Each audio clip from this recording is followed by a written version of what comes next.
2025 भर्तियों का वर्ष। आज ही सुनिश्चित करें अपना सिलेक्शन और डाउनलोड करें तैयारी कर लो ऐप। नमस्कार, एजुकेशन नगरी में आपका स्वागत है और मैं हूं आपके साथ विनीत। लगातार एसआई भर्ती परीक्षा को रद्द कर नमस्कार, एजुकेशन नगरी में आपका स्वागत है और मैं हूं आपके साथ विनीत। लगातार एसआई भर्ती को रद्द करने की मांग चल रही है और जयपुर के शहीद स्मारक पर राष्ट्रीय लोकतांत्रिक पार्टी के सुप्रीमो और नागौर सांसद हनुमान बेनीवाल के नेतृत्व में आंदोलन चल रहा है। यह अनिश्चितकालीन आंदोलन का ऐलान हो चुका है और राजस्थान के युवा जो है वो लगातार इस भर्ती को रद्द करने की मांग कर रहे हैं। लगातार पहले से मांग चली आ रही है, लेकिन भजनलाल सरकार अपनी हठ धर्मिता पर अड़ी हुई है। कोर्ट में सुनवाई होनी है, लेकिन अभी तक सरकार को कोर्ट में जवाब देना है 2 मई को कि आखिर वो भर्ती रद्द करना चाहती है या नहीं करना चाहती। लगातार विकास बिदुर जी जो है वो लगातार इस मांग को उठा रहे हैं। टंकी पर भी चढ़े थे और उसके बाद ये मुद्दा जो है वापस लाइमलाइट में आया। तो विकास जी, लगातार आप इस मुद्दे को उठा रहे हैं और अब क्या संभावना है? लगातार दूसरा दिन ये जो धरने का है वो आज चल रहा है, तो क्यों सरकार आखिर नहीं सुन रही? सर, सर्वप्रथम तो मैं धन्यवाद देना चाहूंगा आरएलपी सुप्रीमो सांसद हनुमान बेनीवाल जी को कि जो काम राजस्थान में विपक्ष को करना चाहिए था वो काम आज थर्ड फ्रंट आरएलपी पार्टी कर रही है और विपक्ष कुंभकर्णी नींद में सोया हुआ है। सबसे बड़ी बात कि राजस्थान में इतने बड़े भ्रष्टाचार हो गए, पेपर लीक के बड़े बड़े मामले आ गए, इंटरव्यू के घोटाले हो गए और एसडीएम जैसे लोग डमी बैठने लग गए। चाहे मुक्ता राव का मामला हो, चाहे पद्मा चौधरी का मामला हो, न जाने ऐसे कितने प्रकरण हैं कि इन लोगों ने युवाओं को सपनों को लूटने का काम किया है। जिस तरह कल सांसद साहब ने खुलासा किया कि आरएस की जो 4th पेपर है उसमें मुक्ता राव को 10 में से 7 नंबर दे दिए खाली पेज पर। कितना बड़ा सरासर अन्याय है। और उसी 7 नंबर की बदौलत मुक्ता राव जी को एसडीएम की रैंक मिली है।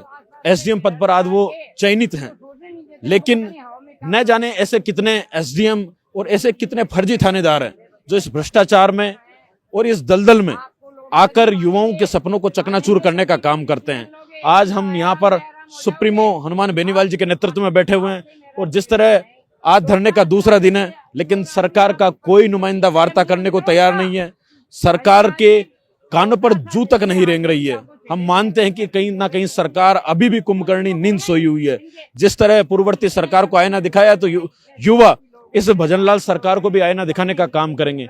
हम चाहते हैं कि सब इंस्पेक्टर भर्ती परीक्षा जिसमें 500 से ज्यादा थानेदार बन गए फर्जी। और सर, मैं आपको बताना चाहूंगा दान नगरी के मंच के माध्यम से, थानेदार भर्ती एक ऐसी भर्ती जिसमें ट्रक ड्राइवर थानेदार बन गया, जिसमें कबाड़ी वाला थानेदार बन गया, जिसमें तस्कर और तस्कर के बेटे बेटी थानेदार बन गए, जिसमें राजस्थान ही नहीं हरियाणा गैंग तक पेपर पहुंच गया, जिसमें पेपर स्कूल और कॉलेज से नहीं आरपीएससी के सीधे गढ़ से लीक हुआ है। इतने बड़े करप्शन के बावजूद इस भर्ती परीक्षा में कोई गोपनीयता, पारदर्शिता, सूचिता कुछ नहीं बचती है। लेकिन आज सरकार के सभी जिम्मेदार पदों पर बैठे हुए लोग मौन हैं। न जाने सरकार क्या चाहती है, किन लोगों को बचाने का काम कर रही है। सरकार के एक मंत्री का भी इसमें हाथ है। जिस तरह उसने अपने अकाउंट से 6 लाख रुपए का ट्रांजैक्शन करके अपनी महिला मित्रों की मदद की। इस तरह ये एक बहुत बड़ा फर्जीवाड़ा है और इन पेपर माफियाओं की और इनके साथ जो संलिप्त लोग हैं इनकी जड़ें बहुत गहरी है। हम चाहते हैं कि मुख्यमंत्री जी इन पर सख्त से सख्त कार्रवाई करे, युवाओं को न्याय दे। और जो ये युवा पिछले 3.5 साल से गुहार लगा रहे हैं और कांग्रेस सरकार को आईना दिखाया और बीजेपी को सत्ता में लाए, तो इस उम्मीद के साथ लाए कि पेपर लीक पर कहीं ना कहीं सरकार कुछ फैसला लेगी, कहीं ना कहीं रोकथाम लगाएगी। लेकिन आज स्थिति जस की तस है, हालात बद से बदतर होते जा रहे हैं, लेकिन सरकार मौन है। हम चाहते हैं कि अगर आने वाले दिनों में या तो ऐसा ही भर्ती रद्द होती है, वरना एक बहुत बड़ा जन आंदोलन जिसमें पूरे प्रदेश का युवा राजधानी में आएगा। हमें विधानसभा घेराव करने की जरूरत पड़ी तो विधानसभा घेराव करेंगे, सचिवालय घेराव करने की जरूरत पड़ी तो सचिवालय घेराव भी करेंगे और मुख्यमंत्री आवास का घेराव करना पड़ा तो वो भी करेंगे। जैसा भी सांसद साहब का आदेश होगा उसी की आदेश की तर्ज पर पूरे युवा मजबूती से काम करेंगे। तो अभी आंदोलन की शुरुआत मान सकते हैं आने वाले समय में, अगर सरकार ने युवाओं के पक्ष में फैसला नहीं लिया है, जैसा कि 2 मई को सुनवाई है, उससे पहले आप लगातार सरकार पर दबाव बनाने की भी कोशिश कर रहे हैं, तो आने वाले समय में बड़ा आंदोलन क्या रूपरेखा रहेगी पूरी अपनी? जी सर, सरकार तो निठल्ली और निकम्मी हो गई है।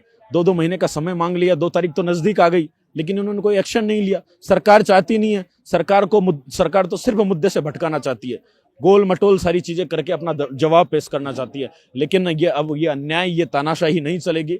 इन युवाओं को दो टूक जवाब देना पड़ेगा कि आप भर्ती रद्द करना चाहते हो या नहीं करना चाहते। लेकिन सरकार ना तो अब तक कोर्ट को जवाब दे पाई है, ना इन विद्यार्थियों को जवाब दे पाई है। तो अब देखना होगा आने वाली 2 तारीख को सरकार कोर्ट में क्या अपना निर्णय पेश करती है, उसके आधार पर हमारी लड़ाई आगे भी मजबूती से जारी रहेगी। बिल्कुल, तो अब देखना होगा कि 2 मई को कोर्ट में सुनवाई है। सरकार को 2 महीने का समय दिया था, लगातार एसओजी कार्रवाई भी कर रही है और सरकार ये दावा कर रही है कि हम जो गुनहगार थे उनको गिरफ्तार कर रहे हैं, लगातार कार्रवाई कर रहे हैं। लेकिन देखना होगा कि सरकार 2 मई को कोर्ट में क्या जवाब पेश करती है और क्या इससे निकलकर सामने आता है। जिस तरीके से लगातार राजस्थान के जो युवा हैं वो मांग उठा रहे हैं कि ये भर्ती रद्द होनी चाहिए। लेकिन अब देखना होगा कि सरकार आखिर अपनी हठ धर्मिता छोड़ती है या फिर नहीं। फिलहाल के लिए इतना ही, जल्द मिलते हैं एक नई जानकारी के साथ, तब तक के लिए नमस्कार।